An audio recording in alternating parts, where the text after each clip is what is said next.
Hello everyone, welcome to Durrett's Take. Let's get started. So what I'm going to do for this podcast is, as I do every week during college football season, I go over my top 10 college football games of the week and make my predictions for them. So let's get started. The game that I think is going to be the most exciting, and game day will be there so they concur, is 22 Auburn 2-0 versus 10 Penn State 2-0, which would be all the times are Eastern, by the way, 7:30 on ABC. So playing at Penn State, as we know, in Death Valley there is very tough, and Auburn has played Akron and Alabama State, so we really don't know yet what they kind of look like under new head coach Brian Harsin. Both defenses are great, so I expect a grinded out type of game, not a low scoring game, not necessarily the level of Penn State Wisconsin low scoring, but definitely be tough to score in this game, in my opinion. I think since quarterback Bo Nix has been in the bigger games and come up clutch, even though last year was pretty bad, I think he comes through and actually leads into a game-winning drive to upset the Nittany Lions here. I have Auburn winning by 1, 24-23. 2. It's 19 Arizona State 2-0 versus 23 BYU 2-0, 10:15 p.m. East Pan. So like Auburn, Arizona State has played Southern Utah and UNLV, one of the worst FBS teams. Again, we think they're good. I think they're contend the Pac-12 South with UCLA and Utah, but I don't really know how good they are. I do think they're kind of like on an even playing field with BYU. They're kind of very similar type of teams. And BYU finally beat their rival Utah after a 9-game losing streak, so they're feeling good about themselves. Since it's evenly matched here, I'm going to go, it's literally a coin flip type of game. In this case, I typically go with the home team, especially since BYU Provo is a very good home environment, by the way, if you haven't gone or haven't seen, it's pretty good. It's on the levels, at the very top, programs in the country, in my opinion, that Texas A&M, for example, have the 12th man, with the crowd really is the 12th man for them. But what I think will be the deciding factor here is that since BYU has played tougher competition to start this season, unlike Arizona State, who's going to get a first dose of that tough competition in this game, I feel like BYU is going to be able to react better when things don't go well or something like that, be able to make the clutch plays to win. I have BYU winning by just 1, actually, 24-23. 3, you got 1 Alabama 2-0 versus 11 Florida 2-0, 3:30 p.m. CBS. I know it's the Swamp, but this is not the Florida team of last year that made them play tough in the SEC title game. Right now, even though Dan Mullen has said there's no QB competition, fans and media members wonder if they have the right QB because they're used to a lot more scoring. The Trask understandably more efficiency because so far Emory Jones is 2 touchdowns, 4 interceptions the first 2 games against very bad opponents. So, will cause for concern there. So we don't know for sure what's going to happen. But I doubt that the Florida defense has improved from last year. So if the defense hasn't improved from last year, and then you're not as efficient on offense anymore against a tough Bama team, that's a recipe for a blowout. So I have Alabama winning easily, 45-17. 4, you got 8 Cincinnati 2-0 versus Indiana 1-1 noon ESPN. Okay, I don't know if Cincy has a legit shot to make the playoffs this year, unlike last year, if they run the table. I don't know. I'm not on the committee. If they do have a shot, then they got to beat a Power 5 opponent here. This would be on the road against a Power 5 opponent, who's pretty good. Now, Indiana's not a top 10 level team like they were last year, so that's a little bit unfortunate, but they're still a top 40-ish type of program this year, in my opinion, at the very least. Maybe they can get back to top 25 at some point here, we'll see, but this is a very good win if you can get one on the road here in Indiana. I think both defenses are good, so expect a tough, fought-out game here. I think Cincinnati, since they played 2 cupcake opponents for the first 2 games, I feel like they'll kind of struggle in the first half, but then kind of pick it up in the second half. And quarterback Desmond Ridder will lead them to an upset here. I have Cincinnati winning by 3, 27-24.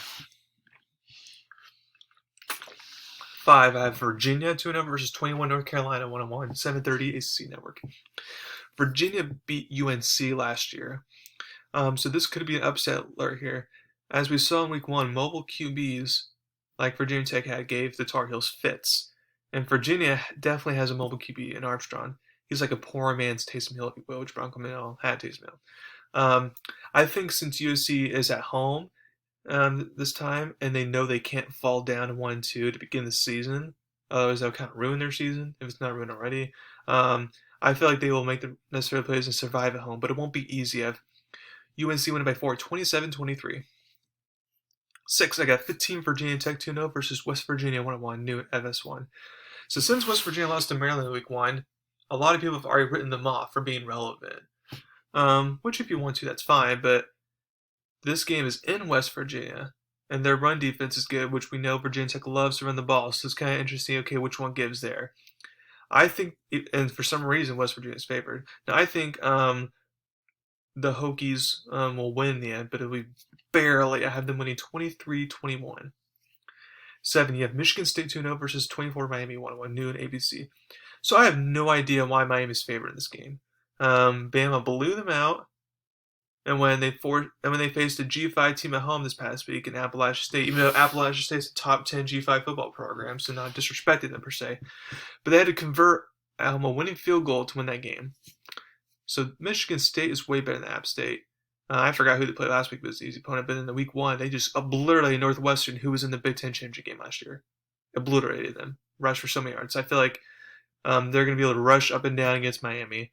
And Michigan State's defense is always going to have a good defense, especially Mel Tucker's good defensive minded type of coach. So I feel like he can contain Derek King for Miami. So not only do I think Spartans win here, but it will be by double digits. I have them winning 34-17. 8, I have Purdue 2-0 versus 12 Notre Dame 2-0, 2:30 p.m. NBC. This is a sneaky game for Notre Dame here.